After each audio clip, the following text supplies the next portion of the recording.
You don't get up. Nobody gets up at 7 a.m. when they have nowhere to be. The alarm goes off anyway, a habit left over from the job. You set it 6 months ago and never turned it off because turning it off would mean admitting something you're not ready to admit yet. You lie there and listen to the city. Garbage trucks, someone's dog, a bus hissing its doors open on the corner. 8 million people starting their day. You are not one of them. Not yet, you tell yourself. Not yet. You check your phone. 3 emails. One is a LinkedIn notification telling you someone you don't know endorsed you for project management. One is a coupon from Dwayne Reed. One is a rejection letter from a company you applied to 43 days ago and had completely forgotten about. They say they've gone in a different direction. They wish you the best. You put the phone face down on the mattress. It's 7:14 a.m. The city doesn't care if you're thriving or drowning. The bodega is still open. The subway is still running. The guy at the coffee cart on Lexington still says the usual, even though your usual costs $4.75, and $4.75 now means something different than it did before. You shower. This is important. You've heard stories, guys who stop showering. That's how you know it's gotten bad. You shower every day, even days you don't leave the apartment, because the shower is the last part of the old structure still standing. And if the shower goes, what's next? You make coffee on the stove because the pod machine broke in March and you're not replacing it right now. You open your laptop. You go to LinkedIn. You spend 40 minutes reading about other people's promotions. Someone you graduated with just made VP. Someone else is excited to announce they've joined a company you applied to in February. You read their announcement twice. You close LinkedIn. You open LinkedIn again. The first month, you were strategic about it. You had a spreadsheet, color-coded, columns for company name, role, date applied, follow-up date, contact name, LinkedIn connection status. You watched YouTube videos about tailoring your resume for each application. You rewrote your cover letter 17 times.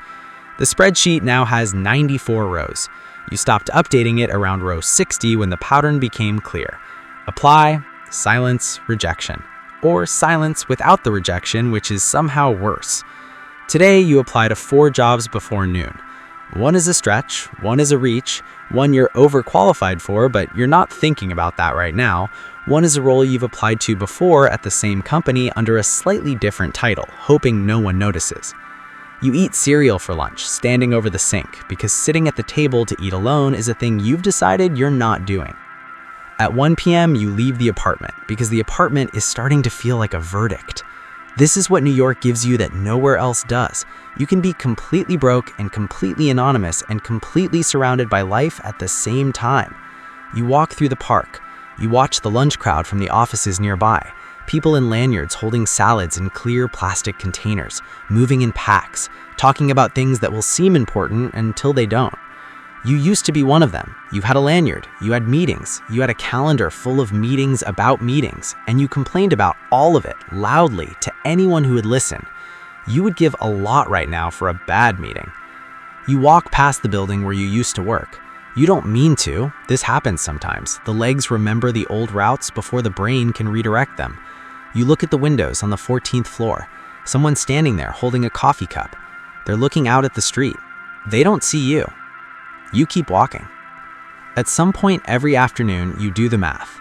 Rent is $1,850. Utilities run around $80. Subway card is $132 a month, but you've been walking more, so really it's more like $60.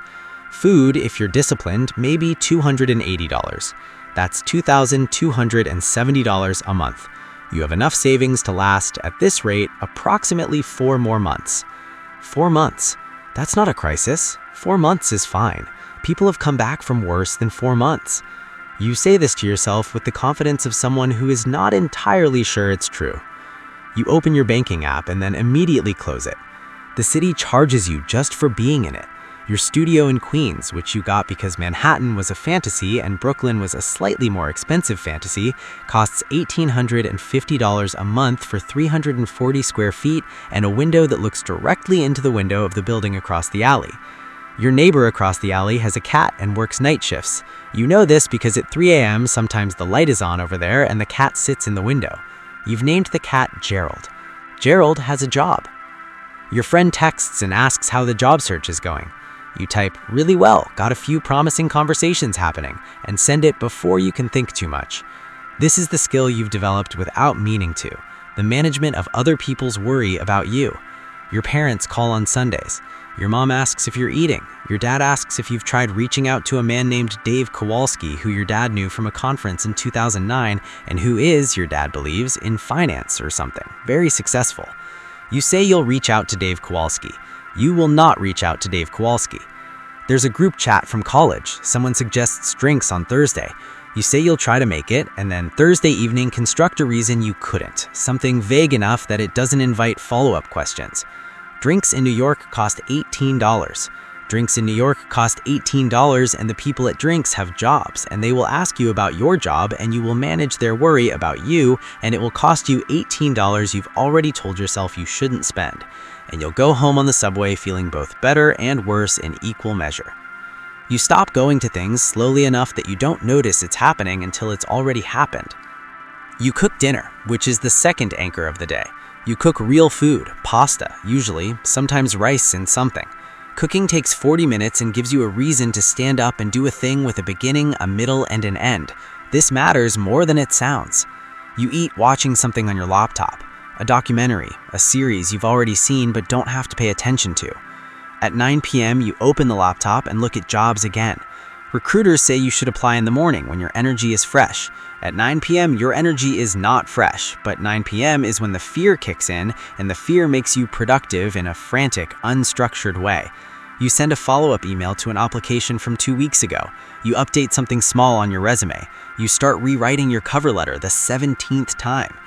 You close the laptop at 11. You open your phone and look at job boards for another 20 minutes in bed, which everyone knows is bad for sleep, and you do it anyway. This is the thing that takes longest to understand. New York City doesn't know you're struggling. This is not the city's cruelty, it's its nature. The city is indifferent to individual circumstance in the way weather is indifferent. It's not personal. The woman who nearly clips you with her umbrella on 34th doesn't know. The guy at the bodega who knows your face but not your name doesn't know. The train that leaves exactly as you reach the platform doesn't know. There's a strange freedom in that once you find it. You are completely invisible in the best and worst possible sense. You can be completely broke and scared in this city and no one will look at you twice. And sometimes that's devastating. And sometimes, if you catch it right, it's the most profound thing in the world. 8 million people all carrying something. The train car full of strangers, each one quietly surviving something you'll never know about. You are not the first person to be broke and scared in this city. You are not the 100,000th. The city has absorbed worse. You wake up at 2 a.m. and the fear is very loud at 2 a.m. The fear says, what if this is just who you are now? The fear says, people your age have houses, have titles, have plans. The fear says, 4 months is closer than it sounds. You've learned to not argue with the 2 a.m. fear because arguing with it keeps you awake. You've learned to just let it run. It talks, you listen. Eventually, it runs out of material. Some nights it runs out faster than others. What they don't tell you, what no career coach or recruiter or well-meaning friend tells you, is that unemployment in New York City is a full-time job that pays nothing and has no benefits, and the performance review is just a number slowly counting down in your savings account. What they also don't tell you is what it does quietly without announcement in the other direction. You start to notice the city in ways you didn't when you were busy. The light on the East River at 4 p.m. in October. The way the bodega cat, not Gerald, a different cat, sits in the exact same spot every afternoon like he's got a reservation. The old man in the park who plays chess alone, moving both sides, completely unbothered. You are reading more. You're cooking better. You had a conversation with a stranger on a bench that lasted 40 minutes and was one of the better conversations you've had in years. This is not a silver lining speech. Silver linings are what people who haven't lived through the thing offer to people who are living through it. This is just, it's more complicated than it looks from the outside. The bad is real. The isolation is real. The fear at 2 a.m. is real. And so is the rest of it. You apply again in the morning. The alarm goes off at 7. You don't get up immediately, but you get up. That's stage 1. Every day, that's stage 1.